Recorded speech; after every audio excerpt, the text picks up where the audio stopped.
பேரன்பு கொண்டோரே, பெரியோரே, பெற்ற தாய்மாரே, நல்லிளம் சிங்கங்கள், இன்று புதுவை தொலைக்காட்சி நடத்துகின்ற பட்டிமன்றத்திலே பாங்கறிந்து கலந்து கொண்டு தங்களுடைய கருத்துக்களை வழங்க வந்திருக்கக்கூடிய அறிஞர் பெருமக்களே, வீடுகளிலே இருந்து இனிய இந்த விநாயகர் சதுர்த்தி திருநாளிலே இந்த பட்டிமண்டபத்தை கேட்டு சுவைக்க இருக்கின்ற சுவைஞர் பெருமக்களே, இன்று ஒரு அற்புதமான தலைப்பை நமக்கு பட்டிமன்றத்திலே கொடுத்து அதை பற்றிய செய்திகளை தர வேண்டும் என்கின்ற உணர்வோடு நமக்கு இதை பணித்திருக்கிறார்கள்.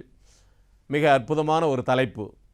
விநாயகர் சதுர்த்தி கொண்டாடுகின்ற நாளிலே இந்த பண்டிகைகளெல்லாம் இன்றைய சூழலிலே மக்களுக்கு சுமையாக இருக்கிறதா அல்லது சுகம் தருகிறதா என்கின்ற போக்கிலே இந்த தலைப்பை அவர்கள் வழங்கியிருக்கின்றார்கள். பொதுவாக இந்த தலைப்பின் உள்ளே சுகமா சுமையா என்கின்ற நிலைப்பாட்டிற்கு நான் செல்லுவது சரியாக இருக்காது என்ற காரணத்தினாலே பண்டிகைகள் என்றால் என்ன, பண்டிகைகள் நமக்கு என்னென்ன விதமான நன்மைகளை தருகிறது என்கின்ற ஒரு பொதுவான செய்திகளை மட்டும் சொல்லி அது சுகமாக இருக்கிறதா அல்லது சுவையாக இருக்கிறதா என்பதை பற்றி வாதிட வந்திருக்கக்கூடிய பெருமக்கள் தங்களுடைய அறிவுத்திறனினாலே அற்புதமாக விளக்க இருக்கின்றார்கள் என்கின்ற நிலையோடு நான் என்னுடைய முன்னுரையிலே பண்டிகைகள் என்பது பண்பாட்டை வளர்க்கக்கூடிய ஒன்று. அது பண்டிகை என்ற பெயர் கூட அப்படித்தான் வந்திருக்குமோ என்று நான் நினைக்கின்றேன். பண்டிகைகள் மக்களுடைய பண்பாட்டை, கலாச்சாரத்தை, உறவை, நட்பை, ஒற்றுமையை, உழைப்பை இவற்றையெல்லாம் மிக அற்புதமாக கொண்டாடக்கூடிய ஒரு வாய்ப்புகள் நிறைந்த ஒரு அம்சம் எது என்றால் பண்டிகைகள்தான். முன்பு இருந்த காலங்களிலே 365 நாட்களும் பண்டிகைகளாகவே கொண்டாடி இருக்கின்றார்கள். ஏனால் வாழ்க்கையும் கொண்டாட்டமும் பண்டிகையும் வேறு வேறு இல்லை என்கின்ற நிலையிலே அந்த காலத்திலே மக்கள் இருந்திருக்கிறார்கள். ஒவ்வொரு நாளும் கொண்டாட்டம்தான். ஆனால் இன்றைய கால வளர்ச்சியிலே ஒவ்வொரு பண்டிகையையும் நாம் குறிப்பிட்ட நாளிலே கொண்டாடக்கூடிய ஒரு நிலையிலே இருந்து கொண்டிருக்கிறோம். பண்டிகைகள் என்பது உறவை வளர்க்கக்கூடியது. பண்டிகைகள் என்பது மகிழ்ச்சியை தரக்கூடியது. இன்னும் அடிப்படையாக சொல்ல வேண்டுமேயானால் நாம் மகிழ்ச்சியோடு இருப்பது மட்டுமல்லாமல் மற்றவர்களையும் மகிழ்ச்சிக்கு உள்ளாக்கக்கூடிய ஒரு அற்புதமான வாய்ப்பு எதற்கு இருக்கிறதென்றால் பண்டிகைகளுக்குத்தான் உண்டு. ஆகவே இந்த பண்டிகைகள் அது சமயம் சார்ந்ததாக இருக்கலாம், தேசியம் சார்ந்ததாக இருக்கலாம், தனிப்பட்ட நிலையிலே பிறந்த நாள் இது போன்ற விழாக்களாக கூட இருக்கலாம். எதுவாக இருந்தாலும் சரி, அந்த பண்டிகைகள் என்பது கொண்டாடப்படுவது இன்றைய மனித சமுதாயத்திலே பிரித்து பார்க்க முடியாத நிலையிலே இருக்கக்கூடிய ஒரு அம்சமாக இருக்கிறது என்பதை யாராலும் மறுக்க முடியாது. ஆகவே இப்படி இருக்கக்கூடிய இவ்வளவு முக்கியத்துவம் வாய்ந்த பண்டிகையை கொண்டாடுகின்ற பொழுது இன்றைய சூழலிலே மக்கள் அதை சுகமாக எடுத்துக்கொள்கிறார்களா அல்லது சுமையாக கருதுகிறார்களா என்கின்ற நிலையிலே தான் இன்றைய பட்டிமன்ற தலைப்பு நமக்கு வழங்கியிருக்கின்றார்கள். ஆகவே இந்த அற்புதமான பண்டிகைகளை நாம் எப்படியெல்லாம் அணுகினால், எப்படியெல்லாம் கொண்டாடினால் அது நமக்கு பயனுள்ள ஒன்றாக இருக்கும் என்கின்ற ஒரு கருத்தினை நாம் இந்த சமூகத்திற்கு கொடுக்க வேண்டிய கட்டாயத்திலே இருக்கிறோம். ஆகவே அந்த அடிப்படையிலே தான் இந்த தலைப்பிலே 4 பெருமக்கள் அருமையாக பேச வந்திருக்கிறார்கள்.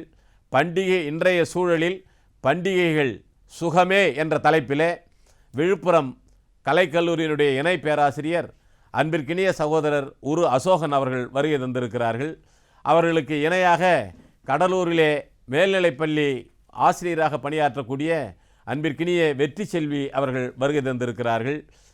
சுகம் என்பதுதான் பண்டிகையினுடைய அடையாளம் என்று அவர்கள் பேசுவதற்கு இல்லை, அந்த சுகத்தை விட சுமைதான் அதிகமாக இருக்கிறது என்று மறுத்து பேசுவதற்காக எதிர்வழக்காடுவதற்காக கடலூரிலே இருந்து வழக்கறிஞர் திரு அழகரசன் அவர்கள் வந்திருக்கிறார்கள்.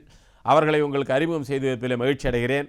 அதற்கடுத்து அவருக்கு இணையாக புதுவை திருவள்ளுவர் அரசு மேல்நிலைப்பள்ளியினுடைய ஆசிரியை திருமதி கலைவாணி பாண்டியன் அவர்கள் வந்திருக்கிறார்கள்.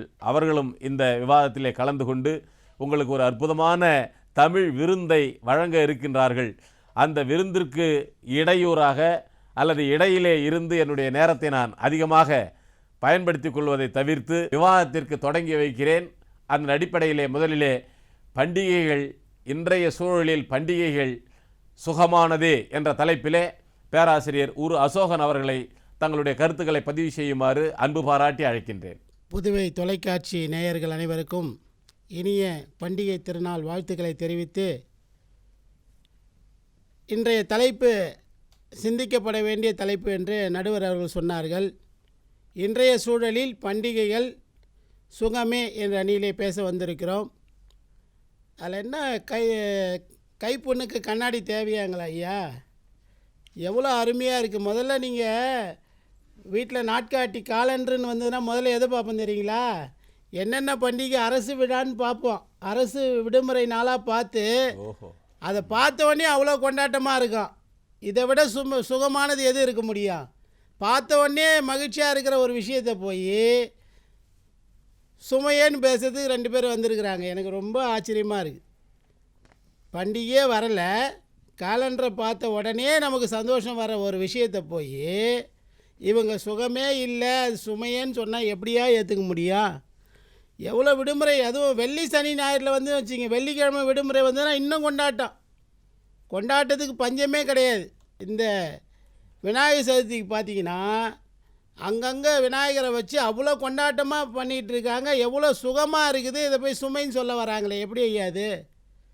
அடுத்து தீபாவளி பண்டிகை, அதெல்லாம் சொல்லவே வேணாங்க, அப்படி ஒரு கொண்டாட்டம். இவரெல்லாம் புடவை கடைக்கு போயிருந்தால் தெரியும், அத்தனை பெண்கள் வந்து அவ்வளோ வரிசையை நின்று எடுக்கிறாங்க. அவர் அதை போய் குறையாக சொல்கிறாரு. எவ்வளோ சுகமாக இருக்குது தெரியுங்களா? மனைவிக்கு தேவையான புடவைகளை வாங்கி தந்து சந்தோஷமாக இருக்கிறோம். வீட்டுக்கு தேவையான இனிப்புகளை வாங்கி செய்கிறாங்க வீட்டில். எங்கேயாவது அது நடக்குமா? பண்டிகையில் தான் இதெல்லாம் ரொம்ப கொண்டாட்டமாக இருக்க முடியும். சுகமாக அனுபவிக்கணும் எல்லாத்தையும். இந்த சுமைனா என்னையா சுமை? அது இதில் எங்கே சுமை இருக்குது? பண்டிகையில் எவ்வளோ பெரியவங்களாம் என்ன சும்மா சொல்லி வச்சுருக்கிறாங்க. ஐயா அழகாக சொன்னீங்க. 365 நாளும் பண்டிகை கொண்டாடிய காலங்கள் உண்டு. இன்றைய சூழ்நிலையில் ஏதோ ஒரு சிக்கலில் நம்ம என்ன பண்ணுறோம், பண்டிகையில் குறைச்சிருக்கிறோம். ஆனால் அந்த பண்டிகையில் கூட வரப்போகுதுன்னு சொன்ன உடனே, அது தீபாவளியாக இருக்கட்டும், பொங்கலாக இருக்கட்டும், கிறிஸ்மஸாக இருக்கட்டும், ரம்ஜானாக இருக்கட்டும், எல்லா திருவிழாவையும் கொண்டாடுற தேசம் நம்முடைய தேசம் ஐயா. சந்தோஷமாக கொண்டாடுறோம். அரசாங்கம் வந்து அது ஒரு சுமைன்னு சொன்னால் ஏன் அதுக்கு விடுமுறை விடுறாங்க சொல்லுங்கள்? ஒரு கஷ்டத்தை அனுபவித்து லீவ் விடுவான் இல்லையே. சுகமான விழா அது, அதை கொண்டாடப்பட வேண்டியது. இன்னும் கேட்டிங்கன்னா, நீங்கள் சொன்னது போல் மக்களை எல்லாம் ஒருங்கிணைக்கிறதுக்கான ஒரு விழா தாங்க அது. தேர் திருவிழாவுக்கு போனீங்கன்னா அங்கே அவ்வளோ கூட்டம், பார்க்க அவ்வளோ கண்கொள்ளா கூட்டமாக இருக்குது. இங்கே போனீங்கன்னா அங்கே போய் நின்ன உடனே கடவுள் ஒரு பக்கம், கூட்டம் ஒரு பக்கம். அந்த சுகத்தை விட வேறு என்ன சுகம் வேணும்? அவர் என்ன நினைக்கிறாங்க, நான் அப்படி தான் நினைக்கிறேன். அவர் என்ன நினைக்கிறாரு, காசு செலவாகும் அப்படின்னு நினைக்கிறார் போல்.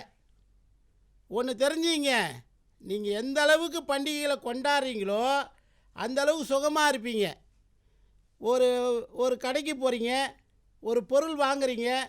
பொருள் வாங்கும்போது பணத்தை பற்றி நினச்சிங்கன்னா சந்தோஷம் போயிடும். பண்டிகைனா செலவு ஆகும் தான், ஆனால் அந்த செலவுக்குள்ளே எவ்வளோ சந்தோஷம் இருக்குது பாருங்கள். இப்போ எங்கள் அக்காவுக்கு வருஷமானால் பட்டுப்புடவை எடுத்து கொடுப்பேன் ஐயா. தீபாவளிக்கு பட்டுப்புடவை எடுத்து கொடுப்பான்னு அக்கா எதிர்பார்த்து இருப்பதும் இல்லை. தம்பி நான் கொடுக்க மாட்டேன்னு போக மாட்டேன். அவங்களுக்கு தேவையான பொருளை எடுத்து போய் கொடுக்கும்போது அவங்க சொல்லுவாங்க அக்கம் பக்கத்தில், என் தம்பி வந்திருக்கிறான், தீபாவளி சீரை கொண்டாந்துருக்கிறான். அப்படி சொன்ன உடனே அவ்வளோ சந்தோஷம். ஊரில் இருக்கிறவங்க எல்லாம் வந்து பார்ப்பாங்க, அப்படியா என்ன கொண்டாந்தார்? இனிப்பு கொண்டாந்துருக்காரு, பட்டாசு கொண்டாந்துருக்காரு, பட்டுப்புடவை கொண்டாந்துருக்காரு. இதெல்லாம் இந்த சந்தோஷங்களை வேறு எங்கேயுமே பார்க்க முடியாதுயா. அதுவும் இல்லாமல் வீட்டில் பார்த்தீங்கன்னா அந்த சின்ன பிள்ளைங்களுக்கு அந்த ஆடைகளை வாங்கி கொடுத்து பாருங்க. அந்த பண்டிகை காலத்தில் அந்த பிள்ளைகள் அணிந்து வர ஆடையை பார்த்தா தேவதைகளே வந்த போல் இருக்கும். ஒரு தேவதையே வீட்டுக்கு வரும்போது அது சுகமா சுமை ஐயா? நம்ம வீட்டில் தேவதைகள் வருவது சுமையா சுகமா சொல்லுங்கள்? இல்லை, நீங்கள் என்ன கற்பனைக்கு போகிறீங்கன்னா, கூட்டமாக இருக்குது, அங்கே போக முடியல, இங்கே போக முடியல, இதான் சொல்லுவீங்க, வேறு எதுவும் சொல்ல முடியாது. ஆனால் அந்த கூட்டத்தில் போய் அந்த பொருளை எடுத்து இந்த ஆடி தள்ளுபடி ஏன் வச்சுருக்கிறான்? ஆடி தள்ளுபடினா என்ன? பண்டிகை காலம் வந்துடுச்சுன்னு அறிவிக்கிறாயா. வேண்டிய பொருளெல்லாம் வாங்கி கொண்டாடுங்க, சுகமாக இருங்கன்னு சொல்கிறான். அதுவும் மனைவி பார்த்தீங்கன்னா அவ்வளவு, அதுவும் ஆடி தள்ளுபடி வந்துட்டுன்னா வீட்டுக்காருக்கு கொண்டாட்டம் தான். அவருக்கு தேவையானதெல்லாம் வாங்கி கொடுப்பாங்க, செஞ்சு கொடுப்பாங்க, என்னென்னலாம் ஆசைப்படுறோம் எல்லாம் செஞ்சு கொடுப்பாங்க. அது அங்கே போய் நீங்கள் அந்த பொருள் எடுக்கும்போது பாருங்கள், ஆடி தள்ளுபடிக்கு உள்ளே போனீங்கன்னா பெண்கள் அப்படியே வரிசையில் நின்று எடுப்பாங்கய்யா. கொண்டாட்டமாக இருக்கும். கணவர் என்ன பண்ணுவார், ஒரு பெருமிதமாக உட்காந்துருப்பார், பர்ஸை வச்சுருப்பார். என்னம்மா வாங்கினேன், எத்தனை புடவை, 5 புடவையா, இன்னும் 2 எடு, இன்னும் 2 எடு, நான் சொல்கிறேன் எடு, ஏங்க உங்களுக்கு எடுமா நீ. அப்புறம் அவங்க என்ன பண்ணுவாங்க, கணவனுக்காக அருமையான சட்டை பேண்ட் வாங்கி கொடுப்பாங்க. ஐயா அதை போட்டுக்கிறேன் பாருங்க, இது கூட என் மனைவி எடுத்து கொடுத்தது தான். அவங்க பார்த்தாங்க, வரப்போகுது, நீங்கள் போய் பேச போகிறீங்க, நல்ல சட்டையை போட்டுன்னு போங்க. இதாங்க கொண்டாட்டம் நினைக்கிறாங்க. எல்லாரும் என்ன நினைக்கிறாங்கன்னா, ஏதோ பண்டிகை வந்துட்டால் ரொம்ப கஷ்டம். ஒரு கஷ்டமும் கிடையாது. வாழ்க்கையில் நீங்கள் ஒன்று நல்லா தெரிஞ்சுங்க, முன்னோர்கள் சொல்லி கொடுத்ததெல்லாம் பெருமையான விஷயங்கள். ஒரு தலைவனும் தலைவியும் ஒரு பண்டிகை கொண்டாடி கொண்டு இருக்கிறாங்க. அந்த பண்டிகை கொண்டாடினதுக்கப்புறம் அது தலைவி நினைக்கிறான், என்ன நினைக்கிறான்னா, இந்த கணவன் தான் எனக்கு இந்த பிறவி இல்லை, 7 பிறவி ஆனாலும் இவன் தான் எனக்கு கணவனாக வரணும் அப்படின்னு நினைக்கிறாங்க. அதுக்கு அந்த பாடலில் சொல்கிறாங்க, இம்மை மாறி மறுமை ஆயினும் நீயாகியர் எம் கணவனை. சரி, இது பரவாயில்ல, மனைவி எப்படி இருக்கணும்னு அவங்களே ஒரு ஸ்டேட்மெண்ட் கொடுக்குறாங்க.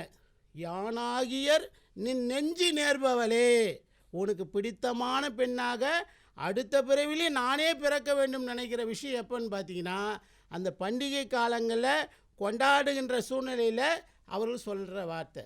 திருவள்ளுவர் சொல்கிறார், ஐயா பண்டிகை வரப்போகுது, கணவன் என்ன பண்ணுறான், ஊருக்கு வெளியூர் போய் சம்பாரிச்சின்னு வந்தால் பண்டிகை கொண்டாடலாம்னு நினைக்கிறான். ஆனால் அந்த பெண் சொல்கிறா, நீ போவாத, வீட்டை விட்டு போவாது, இருப்பதை வச்சு கொண்டாடுவோம், என்ன இருக்குதோ அதை வச்சு கொண்டாடுவோம், மகிழ்ச்சியாக இருப்போம்.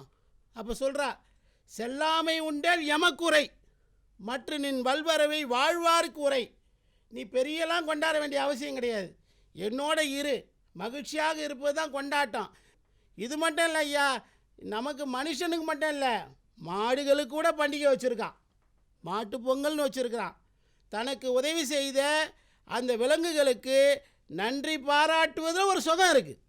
பேச முடியாத அந்த ஜீவன்களோடு பேசுவதில் கூட ஒரு மகிழ்ச்சி உண்டு என்பதை நம்முடைய தமிழ் சமுதாயம் சொல்லி கொடுத்துருக்கு. அந்த மாடு கேட்குது அவங்கக்கிட்ட வந்து, எனக்கு இதை கொண்டாடுங்க, என் கொம்பில் வண்ணாடிங்க, கேட்கல. ஆனால் மனிதர்கள் அதையும் ஒரு சுகமாக நினச்சி, நீயும் எங்கள் வீட்டில் ஒரு ஆள் தான், நீயும் எங்கள் பிள்ளை தான், எனக்கு நீ ஒரு உறவு தான், உன்னை நான் கொண்டாடுகிறேன் என்று அந்த பண்டிகையில் அதை அவ்வளவு அலங்காரப்படுத்தி அதை வீட்டுக்குள்ளே கொண்டு வந்து பொங்கல் வைத்து படையிலிடக்கூடிய அப்படிப்பட்ட ஒரு சமுதாயத்தில் இருக்கிற நாம் இன்றைய சூழ்நிலையில் பண்டிகை என்பது சுகமே சுகமே சுகமே என்று சொல்லி வாய்ப்பளித்த அனைவருக்கும் நன்றி பாராட்டி இடம் சார்கிறேன். நன்றி, வணக்கம். அன்பிற்கினியவர்களே, பேராசிரியர் அசோகன் அவர்கள் பண்டிகை என்பது சுகத்தினுடைய ஒட்டுமொத்தமான உருவம், அதை கொண்டாடுகின்றவர்கள் மனதை பொறுத்துத்தான் அதனுடைய அந்த சுகத்தினுடைய ரொம்ப அற்புதமான உணர்வை பெற முடியும் என்கின்ற நிலையை மிக அழகாக எடுத்து சொன்னார். மாடுகளுக்கு கூட, கால்நடைகளுக்கு கூட, விலங்குகளுக்கு கூட நாம் வழிபாடு செய்து அந்த நன்றியை மறக்கக்கூடாது என்கின்ற பெருந்தன்மையான குணம் இந்த பண்டிகைகள் தான் வழங்குகிறது என்று சொன்னார். அது மட்டும் நம்முடைய முன்னோர்கள் 365 நாளும் விழாக்களாகவே கொண்டாடினார்கள் என்று சொல்வதை கூட அவர் குறிப்பிடுகின்ற பொழுது பாரதி எனக்கு நினைவுக்கு வருகிறான். எந்தையும் தாயும் மகிழ்ந்து குழாவி இருந்தது மின்னாடே, அவர் சிந்தையில் 1000 எண்ணங்கள் தோன்றி வளர்ந்தது மின்னாடேன்னா. அவருடைய சிந்தையிலே என்ன எண்ணங்கள் தோன்றியதோ அது விழாக்களாக இருக்கலாம், பண்டிகைகளாக இருக்கலாம், பெற்றோரை பேணி பாதுகாப்பதாக இருக்கலாம், என்னென்ன நல்லவைகள் இருக்கிறதோ அத்தனையும் அப்படியே மங்காமல் பாதுகாக்க வேண்டிய பொறுப்பு வரக்கூடிய தலைமுறைக்கு உண்டு என்பதைத்தான் நான் இதுவரையிலே நாம் செயலாற்றி கொண்டிருக்கிறோம். ஆகவே அந்த அடிப்படையில் முன்னோர்கள் சொன்னதை பொன்னே போல் போற்றி வரக்கூடிய விழாக்கள் எல்லாம் நமக்கு சுகமாகத்தான் இருக்கிறதே தவிர அது ஒரு பொழுதும் சுமையில்லை என்று அவர் தன்னுடைய வாதத்தை பதிவு செய்திருக்கிறார். அடுத்ததாக என்னையாவது சுகம் என்று சொல்லியிருக்கிறார். படாத பாடுபடுறோம், நான் படுமோர் பாடதனை தாளம் படுமோ தரிபடுமோ யார் படுவார். பண்டிகை வருகின்ற பொழுது நாங்கள் படுகின்ற பாடு என்ன பாடு தெரியுமா, அதனால் எங்களுக்கு சுமையாக இருக்கிறது என்று தன்னுடைய கருத்தை பதிவு செய்வதற்காக அன்பிற்கினிய அழகரசன் அவர்கள் வருகை தருகிறார்கள். அவர்களை அன்பு பாராட்டி உங்கள் கருத்துக்களை பதிவு செய்யுமாறு அன்போடு கேட்டுக்கொள்கின்றேன். நடுவர் உள்ளிட்ட அனைவரையும் வணங்குகிறேன்.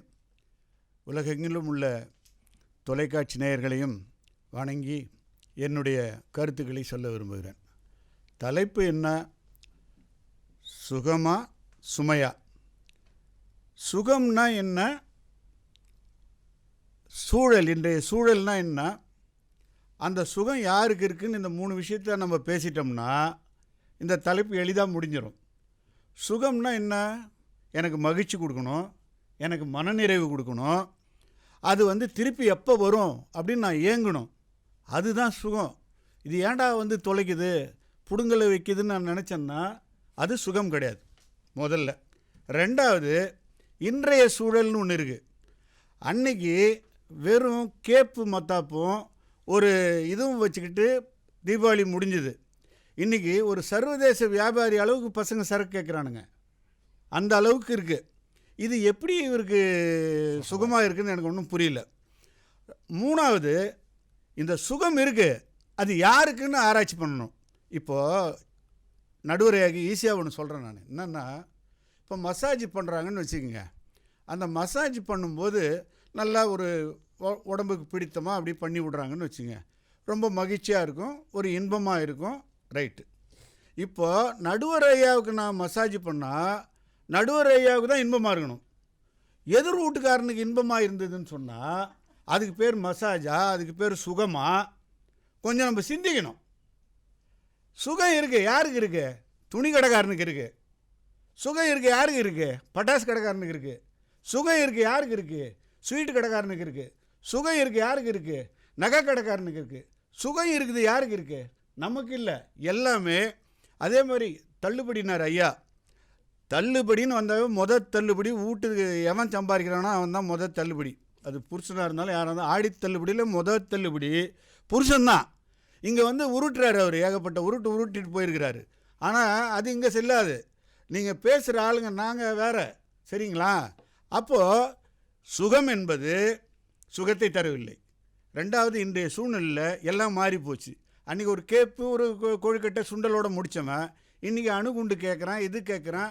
வாங்கி போய் சும்மா இருக்கிறானா? பக்கத்து வீட்டில் எவன் இருக்கிறான் என்னான்னு தெரியாமல் நல்லா அவன் தூங்குகிற நேரமாக வைக்கிறான். அவன் ஹார்ட் பேஷண்ட்டு அடித்து பிடிச்சிக்கின்னு எழுந்து அலறான். சுகம் இதெல்லாம் என்ன?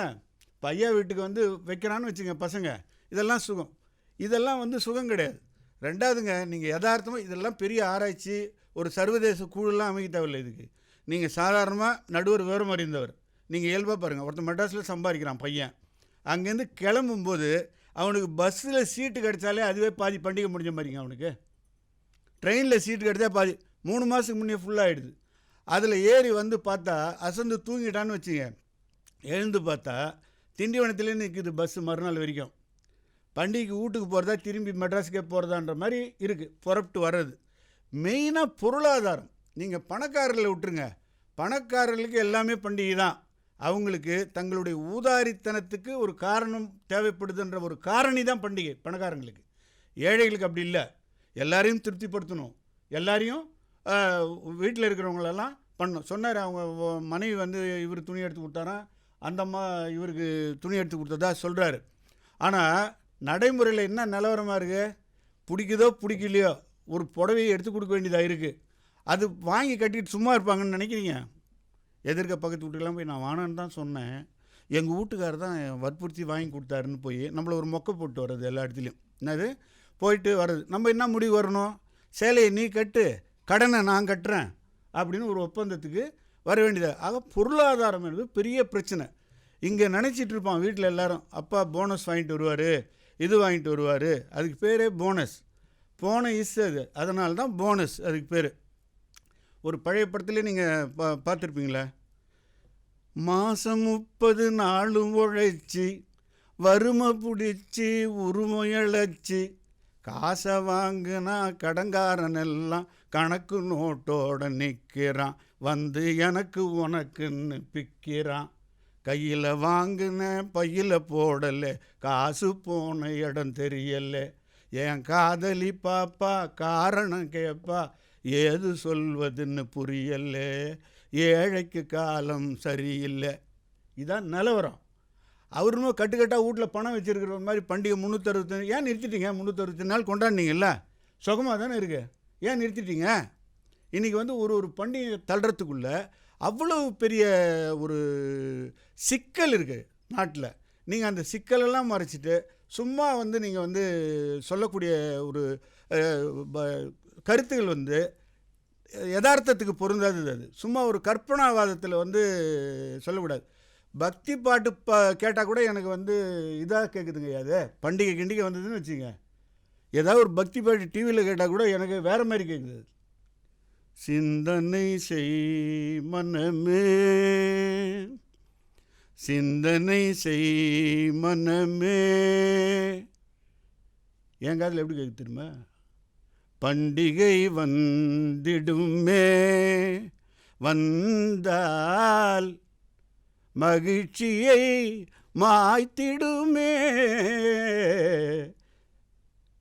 பண்டிகை வந்திடுமே, இப்படி கேட்குது எனக்கு. அது பாட்டு அவர் எப்படி பாடுறாருன்னா, சந்ததம் வாசை சகதியில் உழன்றனை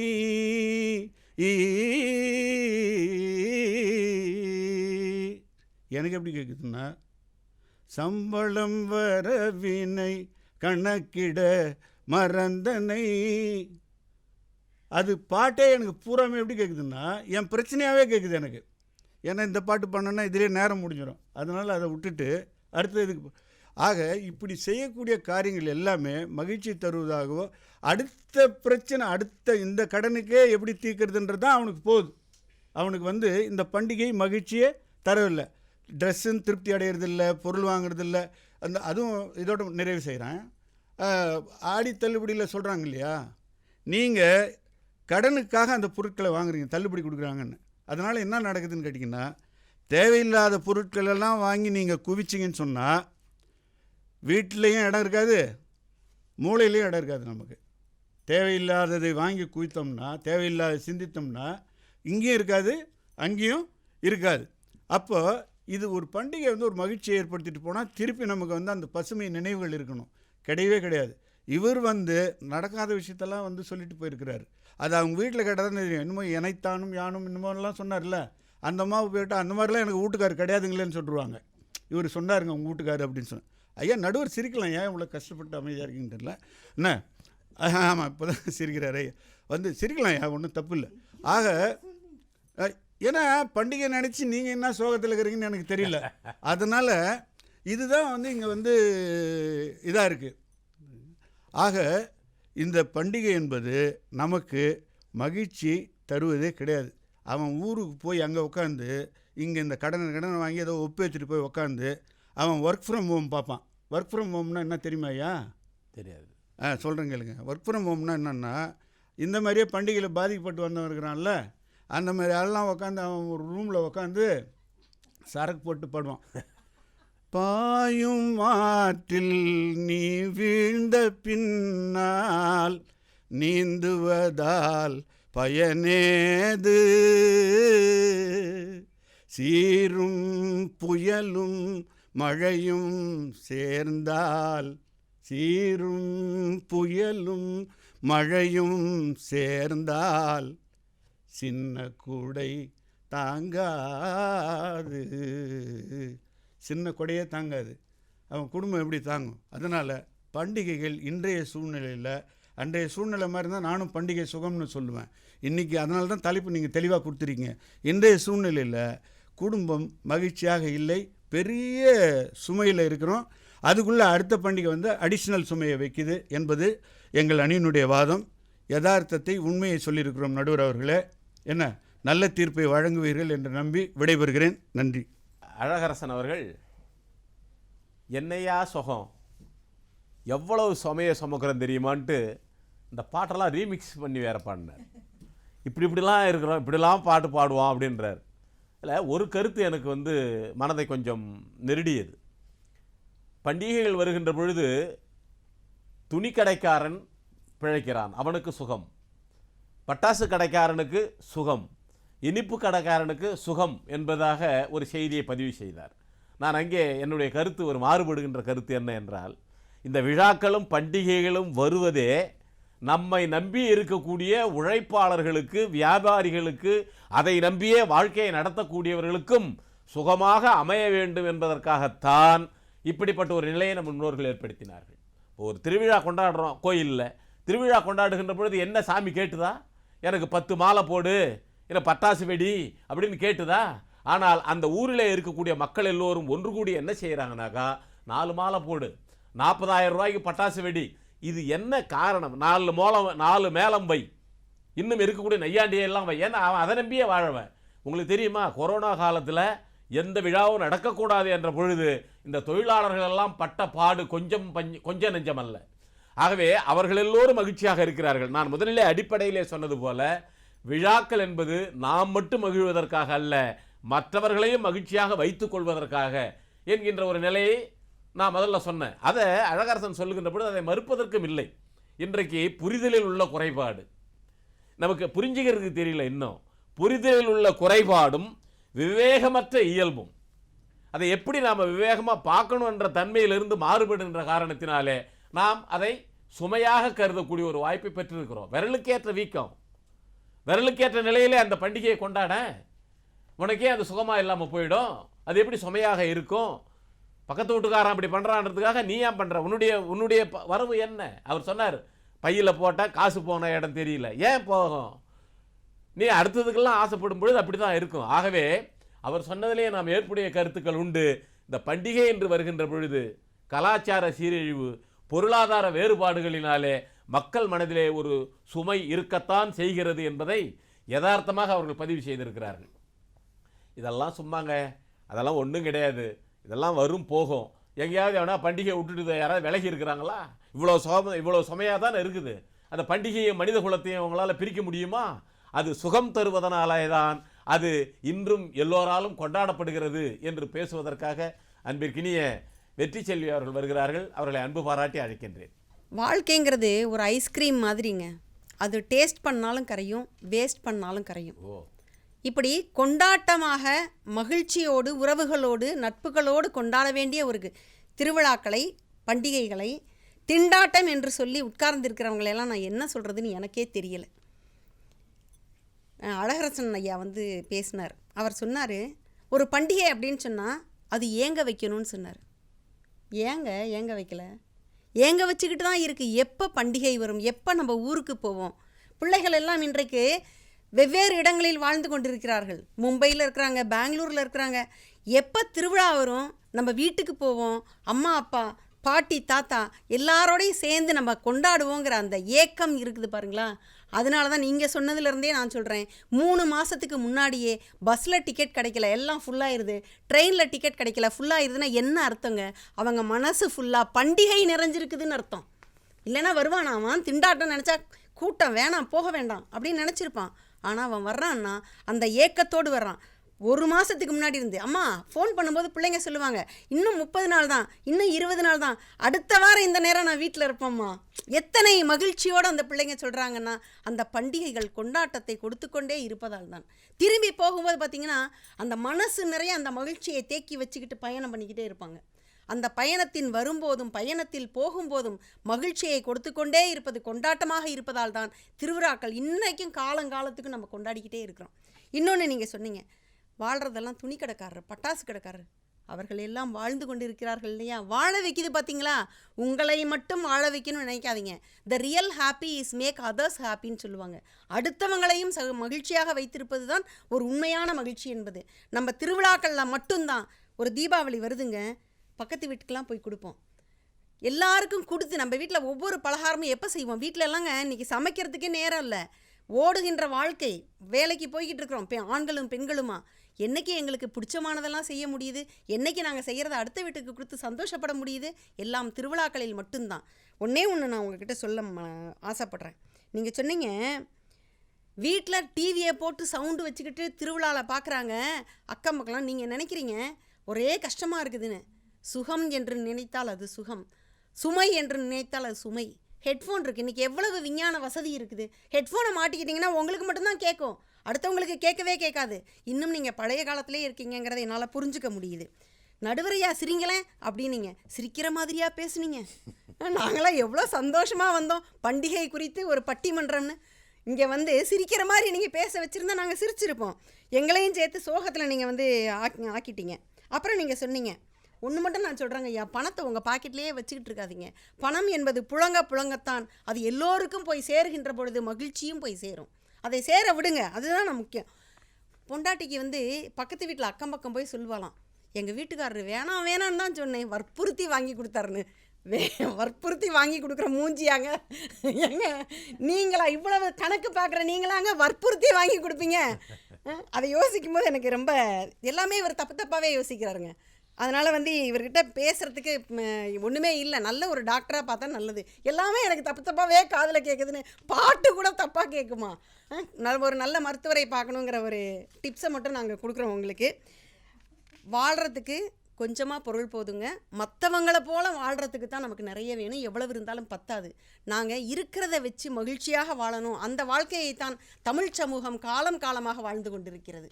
இல்லாததுக்கு எதுக்குமே பறக்கல. ஒன்றே ஒன்று மட்டும் நான் சொல்கிறேன் பாருங்கள். ஒரு கலாச்சாரத்தினுடைய மகத்துவத்தை அதனுடைய திருவிழாக்களில் மட்டும்தான் நீங்கள் பார்க்க முடியும். வேறு எங்கேயுமே ஒரு கலாச்சாரத்தின் மகத்துவத்தை நீங்கள் பார்க்கவே முடியாது. அப்போ அந்த ஒற்றுமையை காலம் காலமாக அடுத்த தலைமுறைக்கும் கடத்தி கொண்டு போகின்ற ஒரு பணியை பண்டிகைகள் தான் செய்து கொண்டிருக்கின்றன. நீங்கள் அதை மறந்துடாதீங்க, மறக்கவே கூடாது அதை. இன்னொன்று ஒரு முக்கியமான விஷயம், கொஞ்சம் மனசாட்சி இருந்தால் எதிரணி கொஞ்சம் மனசாட்சியை வச்சு கேட்டு பாருங்கள். ஒரு இந்திய அரசாலும் சட்டத்தாலும் ஏன் இறையாண்மையாலும் கூட காக்கவே முடியாத மத நல்லிணக்கம் என்பதை ரம்ஜான் பிரியாணியும் கிறிஸ்மஸ் கேக்கும் தீபாவளி பலகாரங்களும் தான் காலம் காலமாக அப்படியே காப்பாற்றி கொண்டிருக்கின்றன. சத்தியமான உண்மை அது, நீங்கள் அதை மறுக்கவே முடியாது. ஒரு நிகழ்வில் கலாம் ஐயா வந்து குத்து விளக்கை ஏற்றி வச்சுட்டு இப்படி தான் பேசினாங்க. இந்துக்கள் புனிதமாக கருதுகின்ற இந்த குத்து விளக்கை, கிறிஸ்தவர்கள் புனிதமாக கருதுகின்ற இந்த மெழுகுவர்த்தியை கொண்டு இஸ்லாமியனாகிய நான் ஏற்றுவதில் மிகவும் பெருமைப்படுகின்றேன். இதுதான் இந்த தேசத்தின் தேசிய ஒருமைப்பாடு என்று சொன்னார். அந்த தேசிய ஒருமைப்பாடு என்பதை இன்றைக்கும் நாம் கொண்டாடி கொண்டிருக்கிறோம் என்று சொன்னால் அது கொண்டாட்டங்களாக பண்டிகைகளாக மட்டும்தான் நம்மளால் இருக்க முடியும். சமத்துவ பொங்கல் என்ற ஒன்றை வைக்கிறங்களே, உங்கள் மனசில் எப்படிங்க கொஞ்சம் கூட மனசாட்சி இல்லாமல் சுமைன்னு சொல்ல முடியுது? எவ்வளவு சுகம்! எங்கள் ஒவ்வொரு ஏரியாலையும் சமத்துவ பொங்கல் நடக்குது, எங்கள் பள்ளியில் நடக்குது, பொது இடங்களில் நடக்குது. இந்து முஸ்லீம் கிறிஸ்டின் அப்படிங்கிற எந்த வேற்றுமையும் இல்லாமல் நாம் எல்லோரும் சகோதரர்கள் என்கின்ற ஒரு சகோதரத்துவத்தை கொண்டு வந்து நிறுத்துவது இந்த சமத்துவ பொங்கல் என்பதை நம்ம மறந்துடவே முடியாது. காலங்காலமாக நம்மளுடைய கிராமமாக இருந்தாலும் நகரமாக இருந்தாலும் உறவுகளை அழைத்து எல்லோரோடும் ஒற்றுமையோடு கொண்டாடுகின்ற விழாக்களாகத்தான். ஏன் ஒரு பிறந்த நாளை கூட அக்கம் பக்கம் கூப்பிட்டு பலூன் வீட்டில் அழகாக அங்கங்கே கட்டிவிட்டு தோரணங்கள் மாவிலை தோரணங்களை கட்டிவிட்டு விளக்குகளை ஏற்றுகின்ற பொழுது எப்படி ஒரு பாசிட்டிவ் எனர்ஜி கிடைக்கும் தெரியுங்களா? அது சுகம்தான். அந்த மாதிரி சுகம் எப்போதும் கிடைக்காது. எல்லா நாளும் நீங்கள் ஏற்றுகின்ற விளக்கில் கூட கிடைக்காது. தீபாவளி திருநாளன்று நீங்கள் வரிசையாக எல்லாரும் சேர்ந்து ஏற்றி வைக்கிறோம் பாருங்கள், அந்த விளக்கில் தான் இருக்குது. விளக்கு செய்கின்ற அந்த தொழிலாளி இருக்கிறான் பாருங்கள், அவன் அன்றைக்கு வாழப்போகின்றான். பொறி விற்கிறவன் அன்னைக்கு சுண்டல் பொறி அதெல்லாம் அதிகமாக என்னைக்கு வாங்குகிறோம்? நம்ம எல்லா நாளுமா பொறி சாப்பிட்டுக்கிட்டு இருக்கிறோம். பொறி வியாபாரியை விநாயகர் சதுர்த்தி காப்பாற்றி கொண்டிருக்கிறது. கொழுக்கட்டை சாப்பிடணும்னு ஆசையாக தாங்க இருக்குது. ஆனால் ஓடுற ஓட்டத்தில் விநாயகர் சதுர்த்தியில் மட்டும்தான் எங்களால் கொழுக்கட்டையே செய்து சாப்பிட முடிகிறது என்று சொன்னால் நம்முடைய பாரம்பரிய உணவுகளை கூட நம்மளால் கொண்டாட்டமாக திண்டாட்டமாக இல்லாமல் கொண்டாட்டமாக நம்மளுடைய விழாக்களில் மட்டும்தான் நம்மளால் அதை பயன்படுத்த முடிகின்றது. நம்மளுடைய பண்டிகைகள் என்பது அன்பை அப்படியே பகிர்ந்து கொடுப்பதாக இருக்கிறது. நீங்கள் அன்பை பகிர்ந்து கொடுத்தால் இரட்டிப்பாகும். சுகம் சுகம் என்று சொன்னால் இன்னும் சுகம் அதிகமாகும். சோகம் சோகம் என்று சொன்னால் அது சோகமாகத்தான் இருக்கும். ஒன்றே ஒன்று இப்படி சொல்லி நான் நிறைவு செய்கின்றேன் ஐயா. பிள்ளைங்களை ஸ்கூலுக்கு அனுப்புவாங்க, அதுக்கு முன்னாடி பக்கத்து வீட்டில் விளையாடு எதிர்த்த வீட்டில் விளையாடுன்னு சொல்லுவாங்க. குழந்தைங்கள போகவே போகாது, அம்மா முந்தானையவே சுற்றிக்கிட்டே இருக்கும். ஆனால் ஸ்கூலில் கொண்டு போய் விட்டிங்கன்னா அது விளையாடவே முடியாது, விளையாடவே போக விட மாட்டாங்க. அதைத்தான் மிக அருமையாக ஒரு பாடலில் சொன்னார்கள். பள்ளிக்கூடம் போன பிறகுதான் விளையாட்டின் அருமை தெரிகிறது, கல்லூரிக்கு போன பிறகுதான் பள்ளிக்கூடத்தின் அருமை தெரிகிறது, வேலைக்கு போன பிறகுதான் படிப்பின் அருமை தெரிகிறது, ஓய்வு பெற்ற பிறகுதான் வேலையின் அருமை தெரிகிறது. அதுபோல வாழ்க்கையின் கடைசியில் தான் வாழ்க்கையின் அருமையும் தெரிகிறது, பண்டிகைகளின் அருமையும் தெரிகிறது, உறவுகளின் அருமையும் தெரிகிறது, அன்பை பகிர்தலின் அருமையும் தெரிகிறது. அது பண்டிகைகளால் மட்டும்தான் அதை காலம் காலமாக கடத்த முடியும். எனவே இந்த காலத்தில் மட்டுமல்ல, இன்றைய சூழலுக்கு மட்டுமல்ல, என்றைய சூழலுக்குமே பண்டிகைகள் எப்போதும் சுகமானவை என்பதை சொல்லி இந்த நல்ல வாய்ப்புக்கு நன்றி பாராட்டி நிறைவு செய்கின்றேன். நன்றி, வணக்கம். மனிதன் உழைப்பதும் சம்பாதிப்பதும் எதற்காக? உழைப்பதும் சம்பாதிப்பதும் எதற்காக? மகிழ்வுக்குத்தானே. அந்த மகிழ்வை கொடுக்கக்கூடிய வாய்ப்பு எதற்கு அதிகமாக இருக்கிறது என்று சொன்னால் பண்டிகைகளுக்கு இருக்கிறது. அது மட்டுமல்ல, மனிதர்கள் கூட்டு குடும்ப வாழ்க்கையை அனுபவிப்பதற்கு ஏற்ற நல்ல நிலைப்பாடு எதிலே இருக்கிறது என்றால் பண்டிகைகளே தான் உண்டு. இன்றைய சூழலில் வேண்டுமானால் அது மாறுபட்டிருக்கலாம். நான் முதல்ல சொன்னேன், கலாச்சாரத்தினுடைய போக்கு மாறுதலாலும் புரிதலில் உள்ள அந்த குறைபாட்டின் காரணமாகவும் சில விதமான சங்கடங்கள் ஏற்படத்தான் இருக்கிறது. ஆனால் சுகம் என்பதுதான் இந்த விழாக்களினாலே எந்த காலத்திலேயும் இருக்கும் என்று நம்முடைய அன்பிற்கினிய வெற்றிச்செல்வி அவர்கள் சொல்லியிருக்கிறார்கள். அது மட்டும் இல்லை, ஊர் விட்டு ஊர் போகிறான், 100 மைல் 300 மைல் 400 மைல் 500 மைலுக்கு அந்தாண்ட இருந்தாலும் கூட ஒரு விழா என்று வந்துவிட்டால், ஒரு பண்டிகை என்று வந்துவிட்டால், இன்று மட்டுமல்ல நேற்றும் நாளையும் அப்படி தான் செய்வான். எல்லாரும் அந்த பேருந்தை பிடித்து, புகை வண்டியை பிடித்து தன்னுடைய சுற்றத்தை பார்க்க வேண்டும், தன்னுடைய பாட்டியை பார்க்க வேண்டும், தன்னுடைய தாத்தாவை பார்க்க வேண்டும், பக்கத்து தெருவுக்காரனை பார்க்க வேண்டும், மாமனை பார்க்க வேண்டும் என்கின்ற ஒரு மகிழ்வான உணர்வை, ஒரு சுகமான உணர்வை கொடுக்கக்கூடியது விழாக்கள். அது எந்த காலமாக இருந்தாலும் அது சுகத்தைத்தான் தரும். சுகத்தை சுகமாக பாருங்கள், சுகத்தை சோகமாக பார்க்காதீர்கள் என்று வெற்றி சொல்லி பதிவு செய்திருக்கிறார்கள். கலைவாணியை பார்த்தா விடாது போல இருக்கும். என்ன சார் சுகம்? அவங்க பேசிட்டு போயிட்டாங்க. எவ்வளோ சோகத்தை அனுபவிக்கிறோம் தெரியுமா? எவ்வளோ சுமை இருக்கிறது தெரியுமா? எங்களுக்கு ஒரு பண்டிகை வந்துட்டால் நாங்கள் படுற பாடு என்ன பாடு தெரியுமா? பிள்ளை ஒன்று கேட்கும், அவங்க ஒன்று கேட்பான், மாமனாருக்கு இது வாங்கி கொடுத்தா பிடிக்காது, மாமியாருக்கு இதை வாங்கி கொடுத்தா பிடிக்காது, எனக்கு மட்டும் இப்படி வாங்கிட்டே, எவ்வளவு பிரச்சனைகள். அது ஒரு சுமையாக இருக்கிறது. அந்த சுகத்தை எங்களால் அனுபவிக்கவே முடியாத அளவிற்கு இந்த பண்டிகைகள் எல்லாம் இன்றைய சூழ்நிலையில் இருக்கிறது என்று பதிவு செய்வதற்காக கலைவாணி பாண்டியன் அவர்கள் வருகிறார்கள். அவர்களை அன்பு பாராட்டி அழைக்கின்றேன். உலகெங்கும் வாழும் தமிழர்களுக்கும், புதுவை தொலைக்காட்சி நிலையத்திற்கும், புதுவை தொலைக்காட்சியை புசித்து கொண்டிருக்கும் அன்பான ரசிகர்களுக்கும், நடுவர் உள்ளிட்ட அவைக்கும் எனது பணிவான வணக்கத்தை தெரிவித்துக் கொள்கிறேன். அனைவருக்கும் விநாயகர் சதுர்த்தி நல்வாழ்த்துக்களையும் தெரிவித்துக் கொள்கிறேன். என்ன சொல்கிறாங்கன்னே புரியாமல் சொல்லிட்டு போயிருக்காங்க. இன்றைய சூழலில் பண்டிகைகள் சுகமே அப்படின்னு சொல்லிட்டு போனவங்க இன்றைய சூழல் திருப்பி நான் அங்கேருந்து சொல்லிக்கிட்டே இருக்க வேண்டியதாக இருக்குது. ஏன்னா அவங்க பேசுறது முழுக்க சங்ககால சமுதாயத்தை பற்றி பேசிகிட்டு இருக்காங்க. எந்த காலத்தில் வாழ்ந்துட்டு இருக்காங்கன்னு தெரியல. பண்டிகை பண்டம் கூட்டல் ஈகை, பண்டத்தை ஈகை செய்வது மட்டுமே பண்டிகை.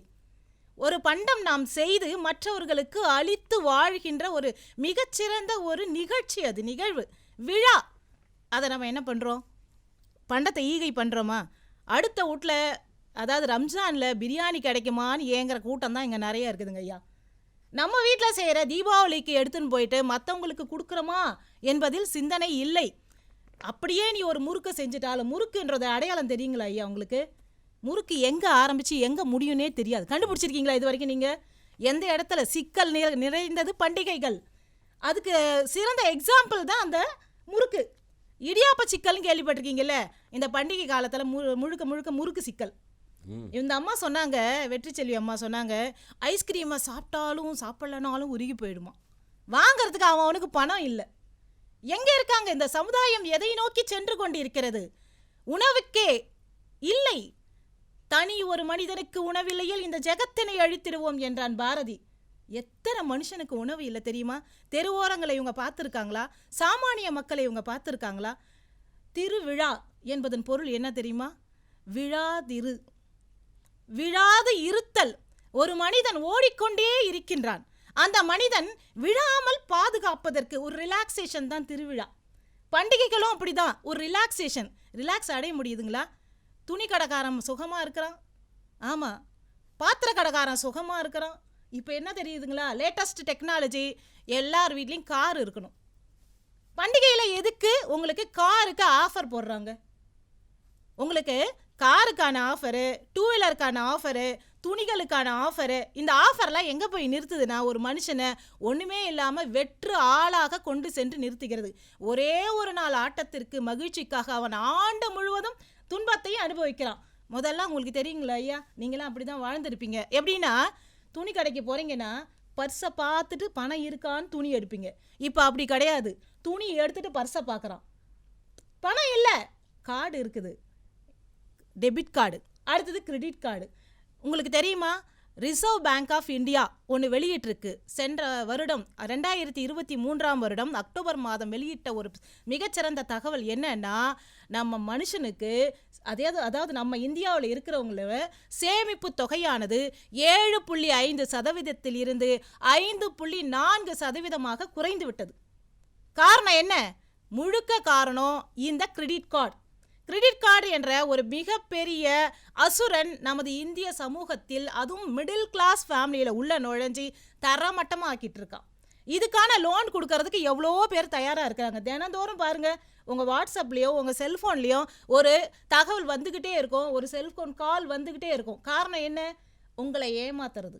நாம் பண்டிகையை கொண்டாட வேண்டாம் என்று சொல்லவில்லை. நாங்கள் பண்டிகையை சிக்கனமாக சிறப்பாக கொண்டாடினால் மட்டுமே அது சுகம். இன்றைய சூழலில் நீங்கள் சிக்கனமாக அழகாக கொண்டாடுறீங்களா? இல்லைன்னா இல்லை, கண்டிப்பாக கிடையாது.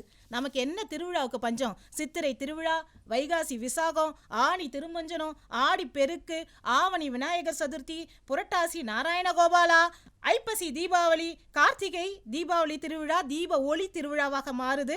மார்கழி மாதம் ஆண்டாளுக்கான மாதம் முழுக்க பீடை மாதமாக பீடத்தில் ஏற்றுகின்ற மிகச்சிறப்பான விழாவாக தை பொங்கல் விழா, மாசி மகத் திருவிழா, பங்குனி உத்திர விழா, ஓணம் திருவிழா, தசரா திருவிழா. நம்மால் எதையுமே விடலை. இன்னொரு விஷயம், இந்த தெருவோர கடைகள்லாம் இருக்காங்கல்ல, எத்தனையோ பேர் அந்த தெருவோர கடைகளில் உங்களுக்கு பொருட்களை விற்றுட்டு விழா முழுவதும் அந்த கடையிலேயே அந்த இடத்திலேயே சோர்ந்து சுருங்கி அப்படியே சுருண்டு கிடக்கிறாங்க. இதெல்லாம் என்ன? இது சுகமான விழாவாக உங்களுக்கு இருக்கிறதா? இல்லை அப்படின்னு தான் நான் சொல்ல வரேன். அதோடு மட்டும் இல்லாமல் பண்டிகைகள் வாழ்க்கையை மட்டும் ரிலாக்ஸ் பண்ணணும், சாமானியர்களோட மக்களை நம்ம உயர்ந்த இடத்துல கொண்டு செல்வதா இருக்கணும். எல்லாத்துக்கும் தேவை முக்கியமாக பணம். காசேதான் கடவுளடா, அந்த கடவுளுக்கும் இது தெரியுமடா, கைக்கு கை மாறும் பணமே உன்னை கைப்பற்ற நினைக்குது மனமே, கைக்கு கை மாறும் பணமே உன்னை கைப்பற்ற நினைக்குது மனமே. இந்த பணத்துக்காக நம்ம எவ்வளோ அலையிறோம், ஊர் ஊரா அலையிறோம். வெளிநாடுகளுக்கு சென்று இருக்கிறார்களே, அவர்களுக்கு சுகமாக இருக்கிறோமா ஐயா? கண்டிப்பாக அது எவ்வளோ பெரிய சோகத்தை அவர்களுக்கு அளிக்கும். என்றாவது ஒரு நாள் நாம் நம் குடும்பத்தோடு மகிழ்ச்சியாக இருக்கலாம் என்பதற்காக எத்தனையோ பண்டிகைகளை தியாகம் செய்து ஒவ்வொரு இளைஞனும் வெளிநாட்டுக்கு சென்று இங்கே ஈட்டி பொருளை கொடுக்கிறானே, இதெல்லாம் எவ்வளோ பெரிய சோகத்தை அவனுக்கு கொடுக்கிறது. பண்டிகைகள் சுகம்தான். நாம் ஆடம்பரத்தை விடுத்தால், பழைய காலத்தில் பார்த்தீங்கன்னா ஒரு இட்லி என்றது ஒரு பலகாரமாக இருக்கும். தீபாவளிக்கு பொங்கலுக்கு தான் அவனுக்கு அந்த இட்லி கிடைக்கும். இப்போ இட்லியை நீங்கள் பலகாரம்னு சொன்னால் யாராவது ஏற்றுக்குவாங்களா? பீஸா பர்கர்னு போயிட்டு ஏதோ ஒரு சமுதாயத்தை நோக்கி, ஏதோ ஒரு மேற்கத்திய கலாச்சாரத்தை நோக்கி நாம் சென்று கொண்டிருக்கிறோம். சுகத்தை தரவில்லை, பல்வேறு இடர்பாடுகளையும் நம்மிடையே இருக்கின்ற சிக்கல்களையும் அதிகப்படுத்துவதாக இன்றைய விழாக்கள் இருக்கின்றன. நாங்கள் விழாக்களையே குறை சொல்லலை. இன்றைய சூழலில் விழாக்கள் எவ்வாறு செயல்படுகிறது, அந்த தன்மையை மாற்ற வேண்டும் என்பதற்காகவும் இன்றைய சூழலில் செயல்படுகின்ற விழாக்கள் முழுக்க முழுக்க முழுக்க இந்த திருவிழாவானது, பண்டிகைகளானது சுமையாகவே இருக்கிறது என்று கூறி நல்ல வாய்ப்புக்கு நன்றி பாராட்டி விடைபெறுகிறேன். நன்றி, வணக்கம். போதுமடா சாமி. இந்த சூழலிலே, இன்றைய சூழலிலே பண்டிகைகள் எவ்வளவு சுமையாக இருக்கிறது தெரியுமா? ரொம்ப பாதிச்சிருக்கிறீங்கம்மா. பணம் எவ்வளவு பாடாய்ப்படுத்துகிறது. ஒவ்வொன்றையும் வாங்குவதற்காக அவன் இந்த கிரெடிட் கார்டெல்லாம் சொன்னாங்க. இந்த கிரெடிட் கார்டெல்லாம் இந்த பாடாப்படுத்துது. கார் வாங்கணுன்ட்டு எந்த பண்டிகை சொல்லுது? எந்த விழா சொல்லுது? அவன் ஏதாவது சொல்கிறான்னா நாம் அதை தான் சொன்னேன். மனம், நம்முடைய மனம் எதை நினைக்கிறதோ அதன்படி அந்த விழாவை கொண்டாடினால். ஆனால் இப்போ இருக்கிற இன்றைய சூழல், ஏன்னா நீங்கள் சொல்கிறதுல தப்பே கிடையாது. இன்றைய சூழலில் இன்றைக்கு என்ன நினைக்கிறாங்க, அடுத்த வீட்டில் இப்படி பண்ணுறான், நாமளும் இப்படி பண்ணணும்னு நினைக்கிறான் இல்லையா? அதனால் நாம் பார்க்கும் பொழுது இதெல்லாம் சுமையாகத்தான் தோன்றுகிறது. பொருளாதார சுமை ஒன்று, கலாச்சார சுமை ஒன்று, எல்லாமே. இந்த கலாச்சாரத்திலையும் ஒரு சுமை இருக்கிறது, பொருளாதாரத்திலையும் ஒரு சுமை இருக்கிறது. ஆனால் இவற்றையெல்லாம் தாங்கி கொண்டு எங்களால் இந்த விழாக்களை, பண்டிகைகளை நாங்கள் எப்படி அதாவது சுகம் என்று சொல்ல முடியும்? இப்படியெல்லாம் மனிதர்கள் பாடாய்ப்படுகிறார்களே, பல்வேறு நிலைகளிலே இந்த பண்டிகைகள் பாடாய்ப்படுத்துகிறதே, அது சுகமானதாக எங்களுக்கு தெரியவில்லை, சுமையானதாகத்தான் இருக்கிறது என்று அவர்கள் பதிவு செய்திருக்கிறார்கள். இப்பொழுது பட்டிமண்டபம் நிறைவு நிலைக்கு வந்திருக்கிறது. இப்போ அந்த இன்றைய சூழலில் இந்த ஒரு சொல்ல மட்டும் எடுத்து வச்சுக்கிட்டு இங்கே சதிராடினார்கள். இன்றைய சூழலில் பண்டிகைகள் சுகமா சுமையா? இதான் கேள்வி. இன்றைய சூழலில், அன்றைய சூழல், நாளைய சூழல் எதுவாக இருந்தாலும் சரி, அந்த சூழலை எப்படி பயன்படுத்தி கொள்ள வேண்டும், எப்படி அணுக வேண்டும், எப்படி கையாள வேண்டும் என்கின்ற பக்குவத்தை பொறுத்துதான் உங்களுக்கு சுகமும் அமையும், சுமையும் அமையும். அந்த பண்டிகைகளை நீங்கள் யாரும் வெறுக்கல, இந்த விழாக்களை யாரும் வெறுக்கல. இன்றைய சூழல் என்கின்ற ஒற்றை சக்கரத்திலே நீங்கள் சுழன்று கொண்டிருந்தீர்கள். நான் ஒன்றை சொல்ல விரும்புகிறேன். அது பொருளாதார சுமையாக இருந்தாலும் சரி, கலாச்சார சுமையாக இருந்தாலும் சரி, பண்டிகைகளுடைய விழாக்களுடைய தேவையை மனிதகுலம் இழந்து விடுவதற்கு தயாராக இல்லை. இல்லையா? எப்படிப்பட்ட சுமை இருந்தாலும் விட்டுட்டு போகணுமா இல்லையா? எப்போ அடுத்த தீபாவளி ஒரு நல்ல ஏங்கிட்டு இருக்கிறான், எப்போ என்னுடைய சொந்தத்தை போய் நான் பார்ப்பேன் என்னுடைய சொந்த ஊரில் என்றெல்லாம் ஏங்கி கொண்டிருக்கிறான்.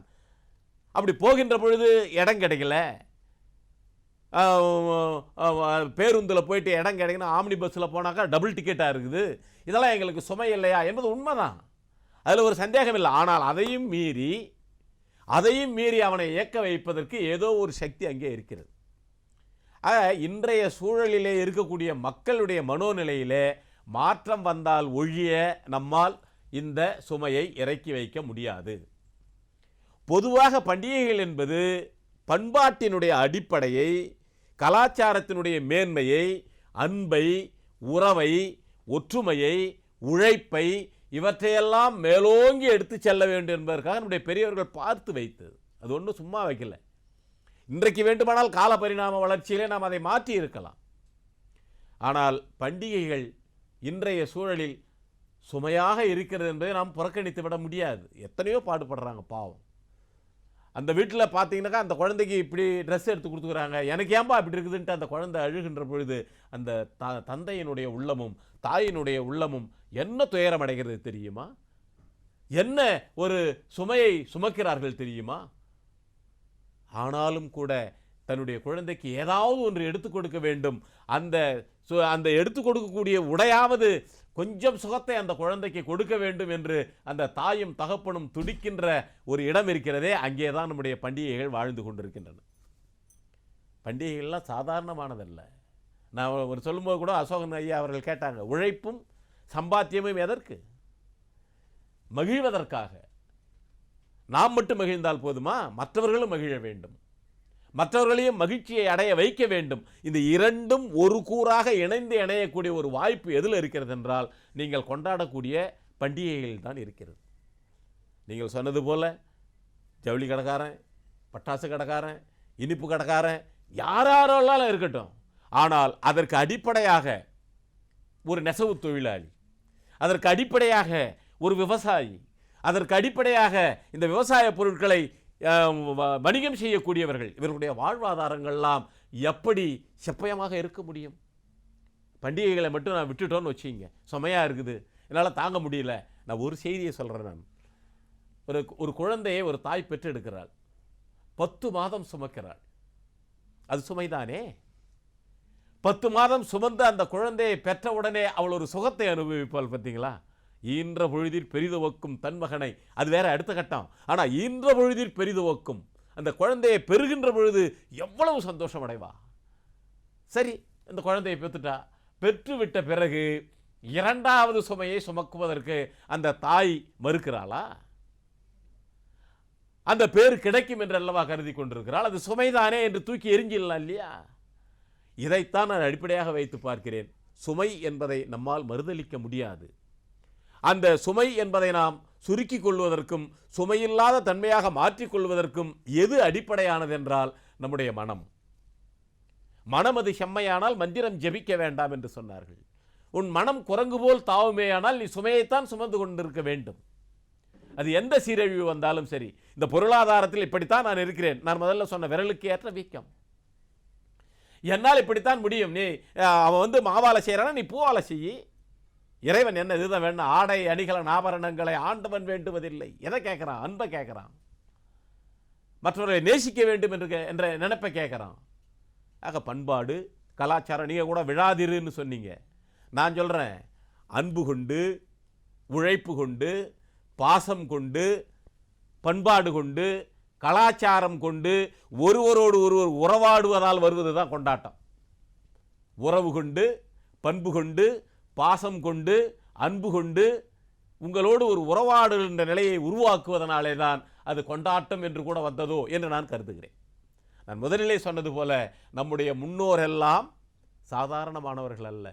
முன்னோர்களெல்லாம் ஒவ்வொரு பண்டிகைகளையும் சாதாரணமாக வைக்கவில்லை. நீங்கள் சொன்னது போல விநாயகர் சதுர்த்தி விழாவிலே ஒரு தத்துவம், தீபாவளியிலே ஒரு தத்துவம், ரமலான் பண்டிகையிலே ஒரு தத்துவம், கிறிஸ்துமஸிலே ஒரு தத்துவம், எல்லா உயிரையும் நேசிக்க வேண்டும் என்கின்ற ஒரு மாபெரும் சித்தாந்தம். இவற்றையெல்லாம் இந்த பண்டிகைகள் வாயிலாக நமக்கு நம்முடைய முன்னோர்கள் குழைத்து கொடுத்திருக்கிறார்கள். ஆகவே அந்த பண்டிகைகள் என்பது எந்த சூழலில் இருந்தாலும், அது இன்றைக்காக இருந்தாலும் சரி, நேற்றாக இருந்தாலும் சரி, நாளைக்கு வரக்கூடிய சூழலாக இருந்தாலும் சரி, அது ஒரு சுமையாக கருதப்படுவதற்கு காரணம் இந்த மனிதனுடைய மனம், அவனுடைய தேவையினுடைய எல்லை விரிவாக்கம். தேவையை சுருக்கிக் கொள்ளுகின்ற பொழுது நிச்சயமாக அந்த பண்டிகை சுகமான பண்டிகையாக அவருக்கும் இருக்கும். ஓடுகின்ற ஓட்டத்திற்கு நாமும் வினையாக ஓட வேண்டும் என்று கருதினால் எங்காவது விழுந்து முட்டியை உடைச்சிக்க வேண்டியதுதான்.